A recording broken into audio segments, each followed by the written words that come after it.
Good afternoon, everyone. My name is Jussi Laakkonen. I'm the founder and CEO of Applifier. Today, we're going to be talking about authentic virality. And to me, I'm really kind of a data-driven person in addition to going with my gut. And the one thing I wanted to do today is to give you a lot of data. We only got about 35-40 minutes to go through this deck, and there's a lot of slides. So I would actually ask you not to write anything down, because you can actually get the presentation right now from this address. So instead, think of good questions to ask me, and I probably won't have any answers if there are really good questions, but we'll try. So this data is based on two different surveys. One that we conducted in March of this year. This was between 1,800 mobile gamers. And secondly, it's from EDAR, which is an independent video game research agency based in the United States, and where they conducted a survey of 3,000 mobile gamers in Q2 2013. Without further ado, let's get to the data. So one of the most important questions for you when you think about user acquisition, how do your game is found, and how do people discover you, is to understand how people actually discover games. One of the questions we asked from the people in our survey of 1,800 people was, for the last 5 games, what was the most influential source for your decision to download something? And when it's phrased like this, like what made you decide to download it? Word of mouth in its various forms was roughly as important as App Store. That is, some kind of recommendation from a friend. This could be, I tell Thorsten that Clumsy is a fantastic game. Marianna shows me their new game. I hear about it on Facebook. I hear somebody else talk about it. It's some kind of authentic referral for somebody who really cares about this game. And this is super powerful, because if you ask your husband or your wife who's not in the industry, how do they find games, or your kids, it's typically somebody tells me. It's really actually super important as a reference point for these people. And when you look at App Store, it's pretty important. But what's interesting is this here is actually all user reviews, which is kind of a word of mouth medium. So user reviews are super important. And then everything else falls much lower. Advertising, kind of a media sites like TV or print or press, those are much less important than the App Store and word of mouth. And this was corroborated by EDAR separately. In their survey, they asked, how do people discover games, or mobile gamers? So 3,000 people who answered that they play mobile games. And they found that word of mouth in its various forms, like hearing or seeing, were the two most important ways of discovery. And then it was featuring and top charts. Now the thing here, of course, is that word of mouth is kind of diffused. It's in the crowd. It's hard to measure. It's hard to actually tell how much of it is happening. So you can really not directly measure it. You cannot directly attribute it in your metrics. So we tend to ignore it because we cannot measure it. But it does happen very much. Now, in our survey, when we kind of pulled into this data to understand even more, what are the main drivers in that word of mouth medium? For us, in our survey, we found like hearing from a friend, seeing gameplay on Facebook, and then kind of the other types of online social media were distributed and skewed towards the real world, me telling someone and me showing gameplay. Now, what I think is the opportunity here is to take more of the in-person and move it to the online space. So hold that in thought. We can come back to this later, but I believe there is an opportunity to do this. Now, we also asked about 30 different questions from around 1,800 people that answered our survey. And one of those was like, which of the following features are important to you while playing a mobile game? And there are a number of these. So the green ones are people that say extremely important, blue is somewhat important, and red not that important. And these were all these features that drive viral growth.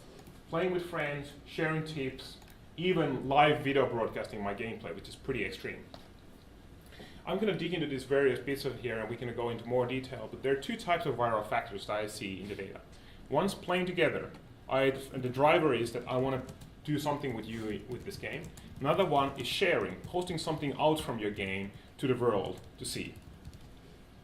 Now let's dig into these 2 ones. So playing together means viral growth primarily to some kind of inviting mechanism. Come play with me. This game is better because I need a friend to play with.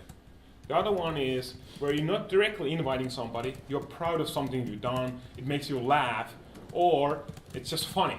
You're passing it along like you would do a cat picture on Facebook or your baby photo. It's sharing because you care. Now, let's look at first invites. So for mobile games, playing with real friends is about twice as important than playing with non-friends. So it is important. And then when we wanted to understand, like, doesn't this mean that I should integrate Facebook? It's like, that's where my real friends are. And we found out a very surprising result, that people are not super comfortable using their real identity. So only 21% in the same survey say that they're okay using Facebook for their identity system. But they want real friends, so this is kind of weird. And the biggest cluster was some kind of a combination of nickname, an avatar, or a stylized photo. So not Jussi Laakkonen, but Jussi or Abus, as I'm known in the demo scene, something that's not a kind of pseudonym.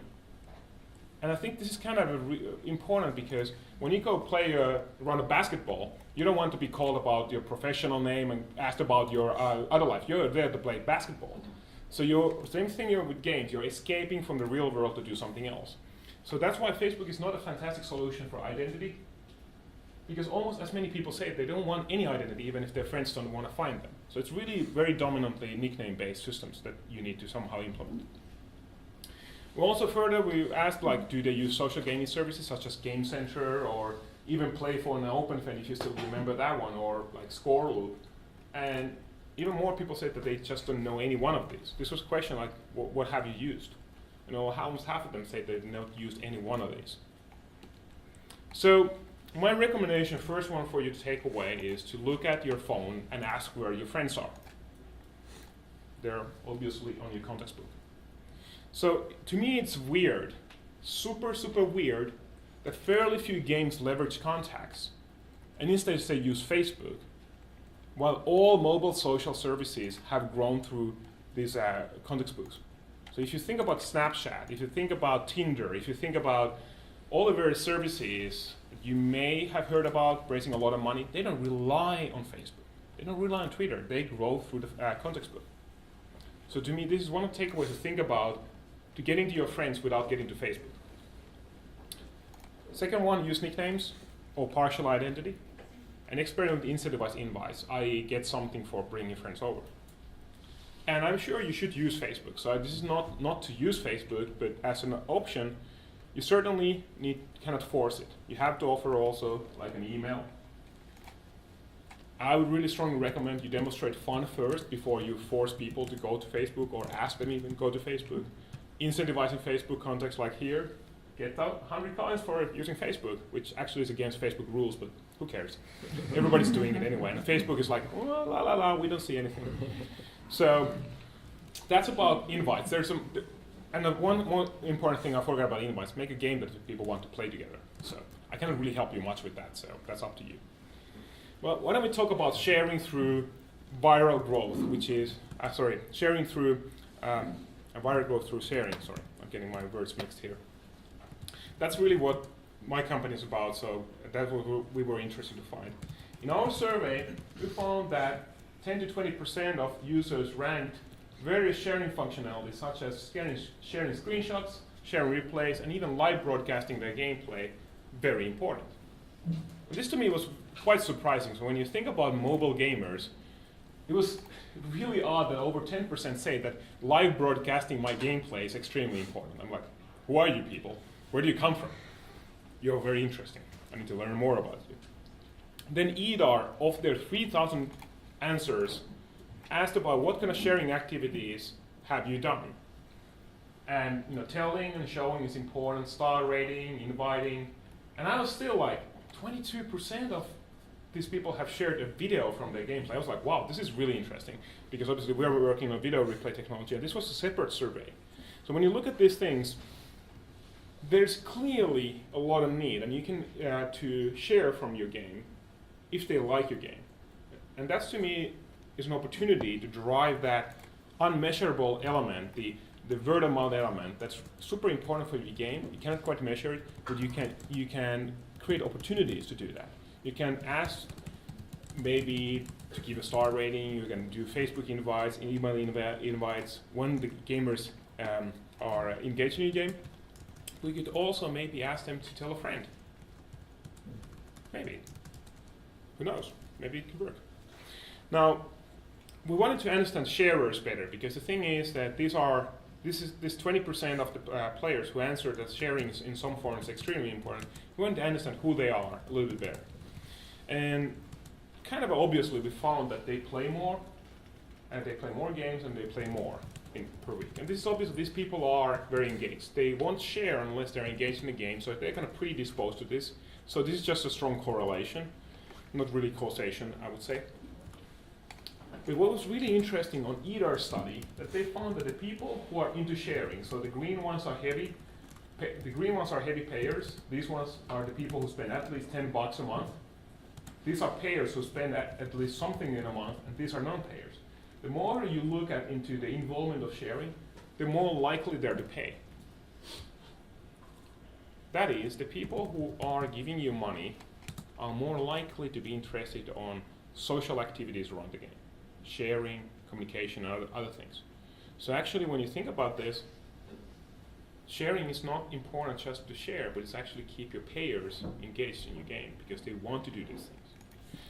And this was further reinforced when EDAR split their various things. We looked at the various ways of people sharing, and we looked at which ones are used by heavy payers. Throughout this, everything was reinforced, but especially things that are kind of online, post a video, invite friends to an email, discuss on the forums, write reviews. All of these were kind of substantially more important than the non-payers. Obviously, once again, a strong correlation, because the people who don't pay aren't likely to, get involved with, community either. But it reinforces the thing that payers are sharers. They are same kind of people. They want to get engaged in your game, and they want methods to connect with other people. My argument is that sharers are your most valuable user segment, because they are payers, and because they play more, they talk about your game, they bring in other people in. They play more, pay more, they spread the word. What's not to love? These, we shouldn't call them whales, we should call them something better, because these are obviously people who are not just crazy on spending money. They want something from your game. They want a social connection in your game. They want to bring their friends in. Now, ER asked a great question from these people, and we cross-tabbed it and asked them, why do you then share? What is the reason? What is the motivation for you to share? And when we look at this, it's clearly something that spreading the word is important, showing off skill and expert is less important. So clearly kind of inviting or spreading the word is important. But guess what happened when we split it by money? Or kind of heavy sharing, sorry, not by money, heavy sharing. The people who are into sharing, whether it's video or other types, they are much more likely to have some kind of reason for the sharing that's involved with the games community. Not just telling their friends, but the games community, the other people who play this game. They want to be experts. They want to be involved. They want to show off their skills. So what these people are asking from you is not just a way to put the word out, but for you to put them together with the other people in the game, so that they can be experts and they can be involved. This was corroborated in our study when we looked at what kind of features were important for sharers. Across the board, they wanted more social features: achievements, leaderboards, chatting, discussion forums, playing with real friends. Interestingly, the sharers were 66% said this was extremely important to play with real friends. Sharing achievements, all kinds of things. So across the board, they're more social. Sharers are social, they are payers. The reasons for sharing are more social than it's about friends. So people will not share unless they retain, unless they get involved with your game. But once they do want community features. So the people who give you money are likely going to be people who will want community features. Now imagine Clash of Clans without clans, just Clash. Kind of doesn't sound very good, even from the get-go, but a lot of the money comes from competition, a lot of the engagement comes from being part of something, thriving, competing, comparing, being socially engaged. Now the interesting thing here further is that when we look at this, sharers are much more likely to find games through social media. They want, and when we look at this slide where we started from, we think there's an opportunity to move that offline to online. I.e., if they're involved in sharing, they're more likely to find also to social media because they consume more social media.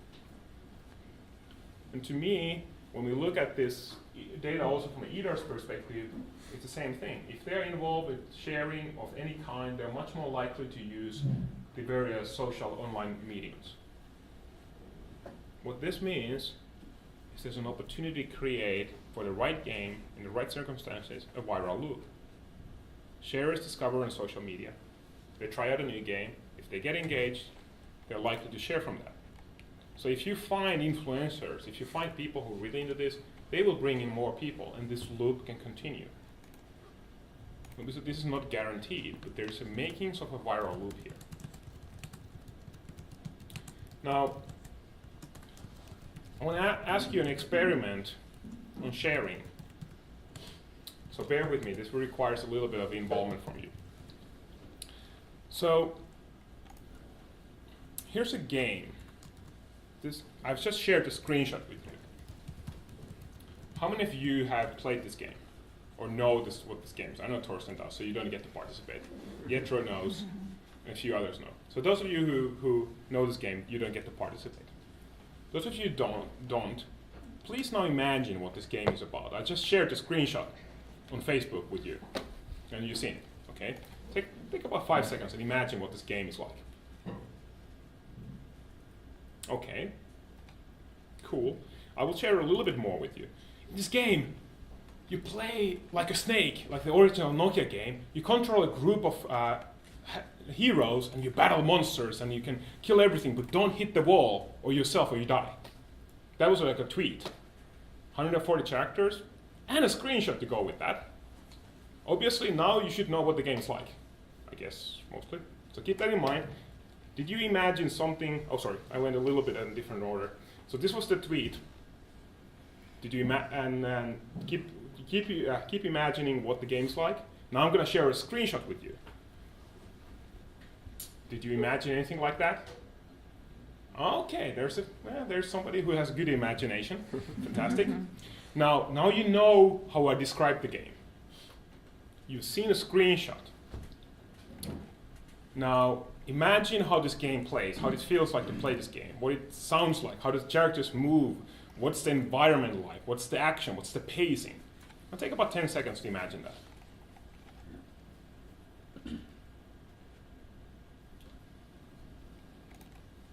And if the video plays, pretty loud.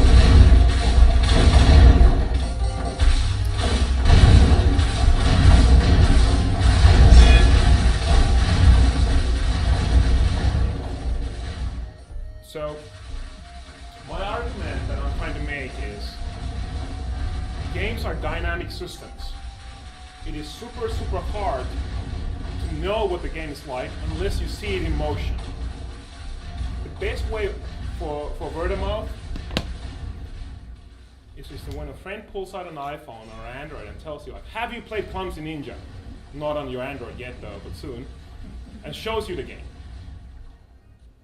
We believe it's possible to do on online with our technology called Everyplay. And to corroborate how important videos are for games, there are a couple of statistics that I don't have on this slide.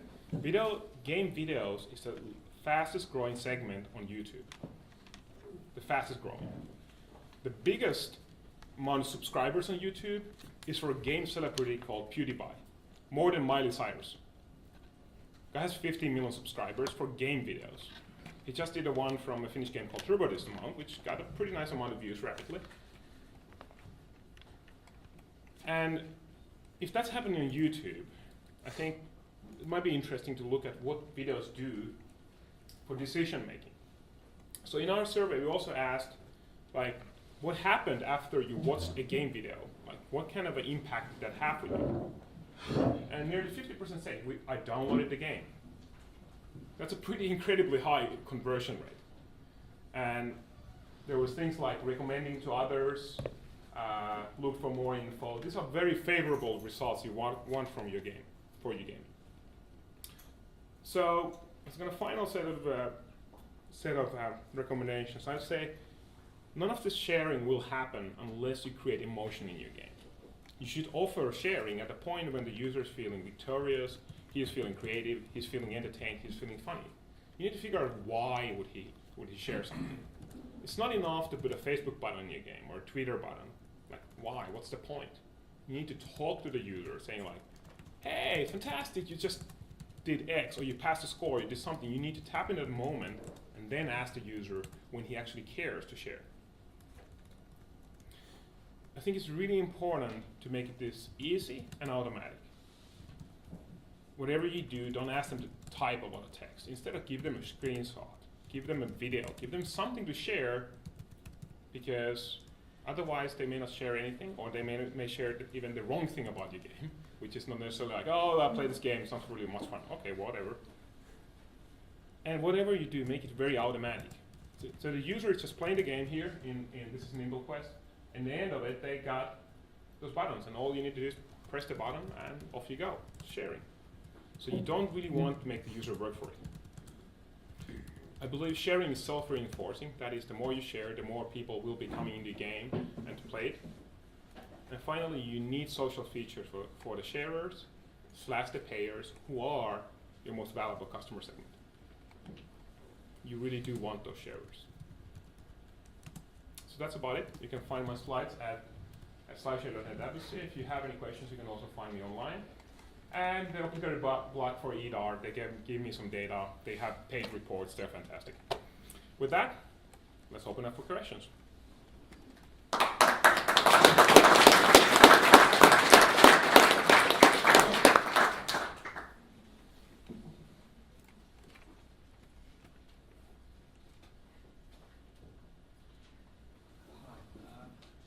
I have a question about, since the YouTube nowadays has this content ID system, yeah, and it basically means it's about who can monetize a certain video from a game, for example. So, do you have anything automatic when you're uploading videos to YouTube regarding that, or do you have recommendations for developers how they should approach that? Most of the game videos are not classified by content ID or not blocked by content ID, because you still need to take action on content ID. They get classified, but if you're not actively blocking them, then nothing happens. They just get classified. In every play, the user is the owner of the video. So if the user uploads the video to YouTube through every play, he is the recipient of the YouTube money, not us, not the game. For the game, the goal is to get visibility and get new users. For us, is to create a service where people will like to share and connect. And for the user, they want visibility. They may even want to monetize the content. That should be possible for the end user. So our terms of service for every play also mean that the game developer gives the user the right to earn, for example, on YouTube revenue against that video. So there, the user is the owner of the video, and there's a license from the game creator to do that. Yeah, is that something you recommend that every developer has to do? You don't need to do anything about it. Just basically accept our terms of service, and you just grant the license on that. You can revoke it if the user starts printing out mugs or something like that. So that's on the law. It's really for the video, and it's unmodified form.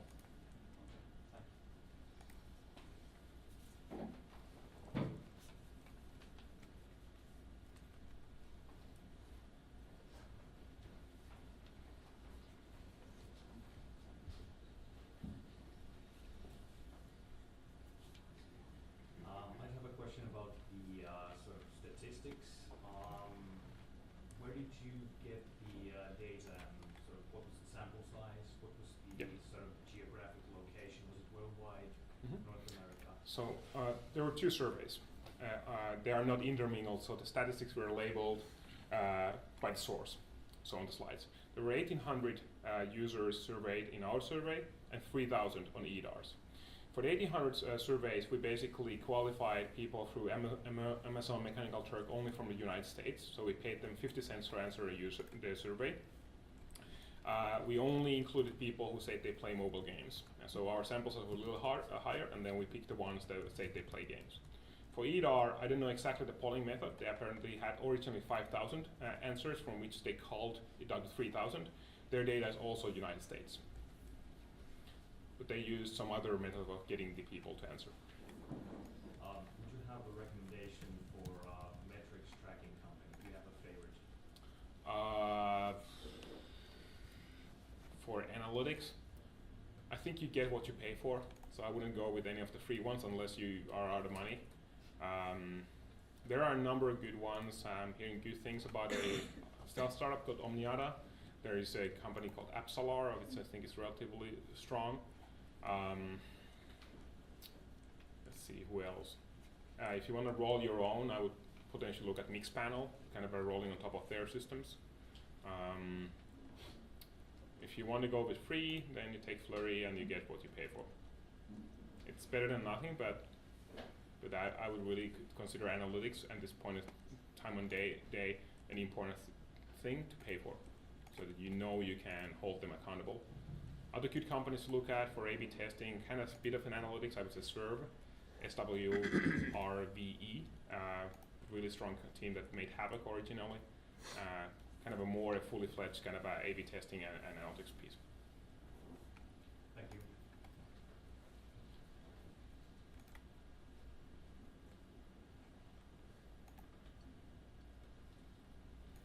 All right, if no further questions, unfortunately I have to leave pretty soon, so I won't be able to stay for the mingle, but Mika, raise your hand.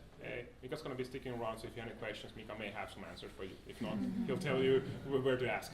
So thank you all.